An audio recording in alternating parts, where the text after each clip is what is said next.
Une muraille en pierre construite à la lisière de Mugahinga Gorilla National Park sert de barrière aux mammifères d'effectuer des débordements dans les voisinages. Néanmoins, les habitants qui exploitent l'agriculture à proximité de ces parcs y signalent le package par les buffles au sein de leurs champs.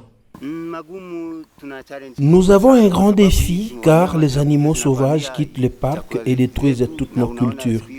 Ceci nous rend pauvres et ne sachons plus avec quoi nourrir nos familles. La famine s'installe dans nos maisons. C'est le cas d'avant-hier. Ils ont bouffé mon blé et mon mulet. Je ne sais que faire pour mes enfants. Je n'ai mes yeux que pour pleurer.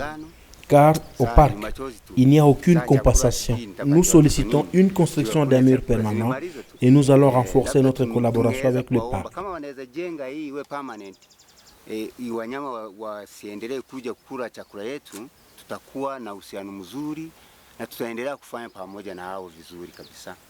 Un mécanisme d'alerte communautaire rapide et fonctionnel dans cette partie de l'Ouganda, indique Sebutozi David, un responsable d'un des groupes d'alerte.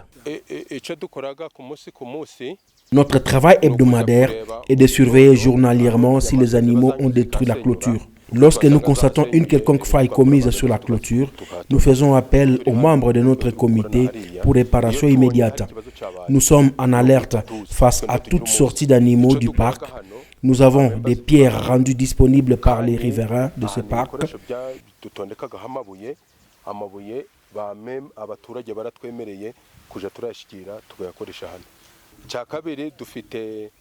Deuxièmement, nous avons des outils et autres matériels aratoires rendus disponibles par les autorités de Uganda Wildlife Authority (UWA) pour les éventuels incidents.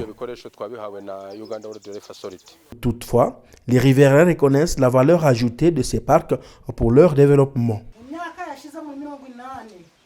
Dans les années passées, nous souffrions de manque d'eau.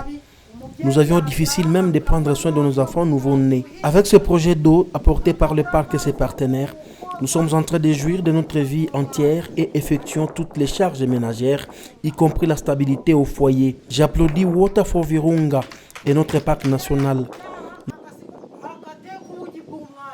Je peux bien allaiter mes enfants. Présentement, je vous prie, s'il vous plaît, de poursuivre les programmes pour l'intérêt général.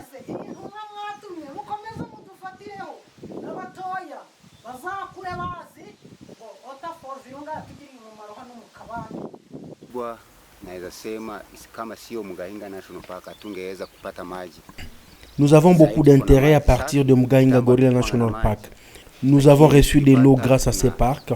À travers Water for Virunga, nous bénéficions des partages des revenus issus du parc et actuellement, nous devenons gestionnaires de notre propre élevage. Nous pouvons seuls décider de quel bétail avons-nous besoin, ce qui fut un rêve.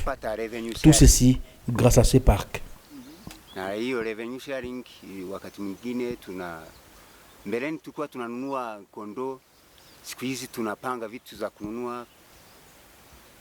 Tunajipangia wenyewe sisi kama village wana village tunajipangia tufanye nini na hii pesa yenye tumepata kwa revenue sharing. Sasa tunafaidika juu ya national park. La collaboration transfrontalière du Grand Virunga joue un rôle clé dans cette dynamique, précisent ses animateurs. GVTC, collaboration transfrontalière du Grand Virunga, a joué un rôle important dans la construction des murailles et aussi dans la construction des tanks, des citernes d'eau que vous avez vu.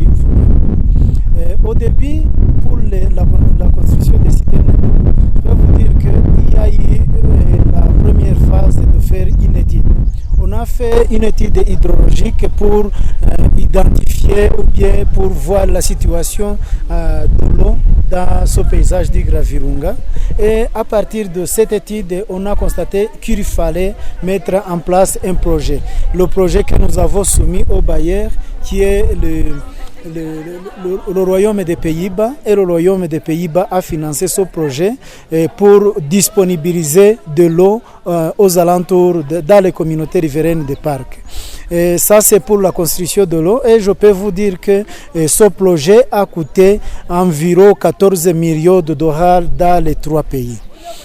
Parce que ça, c'est pas seulement la construction des citernes, mais aussi la construction des murailles et aussi donner des formations différentes dans les communautés environnantes des parcs. Sur la muraille, je vais ici à donner des moyens financiers. Je vais ici à donner des moyens financiers. Vous avez vu le tronçon qu'on a dit qu'il n'y a pas le ciment en dessous. En fait, on a commencé par ce côté où on construisait le muraille, mais à cette époque, on construisait les murailles seulement. On peut dire mur de pierre. Alors, on ne mettait pas le ciment en dessous. Mais au fur du temps, on a remarqué que les buffles arrivaient à pousser ces murailles et ça tombait et ils sortaient des parcs. Dans ce cas, on a dit il faut qu'on ajoute quelque chose. C'était quelque chose, c'était les plantes ou bien les arbres qu'on a plantés le long de ces murailles pour renforcer le muraille. Et aussi avec le Wotafo Virunga, le projet dont je parlais, aussi on a ajouté le ciment et pour beaucoup plus renforcer le muraille. Maintenant, un dialogue avec la communauté bénéficiaire des divers projets. Divitici veut voir les 3 pays membres ratifier son traité. Je vais ici en tant qu'une collaboration transfrontalière du Grand Virunga, qui est le groupe ou bien qui est composé qui regroupe les 3 pays, le Rwanda, l'Ouganda et la RDC. Ce que nous souhaitons voir, c'est que ces 3 pays continuent à travailler main dans la main pour la protection de la biodiversité partagée entre les 3 pays. Parce que le marque qui peut être fait sur l'un des parcs peut immédiatement avoir des répercussions sur l'autre parc de l'autre côté. Alors, ça c'est un. De 2, nous souhaiterions que les 3 pays puissent domestiquer le traité.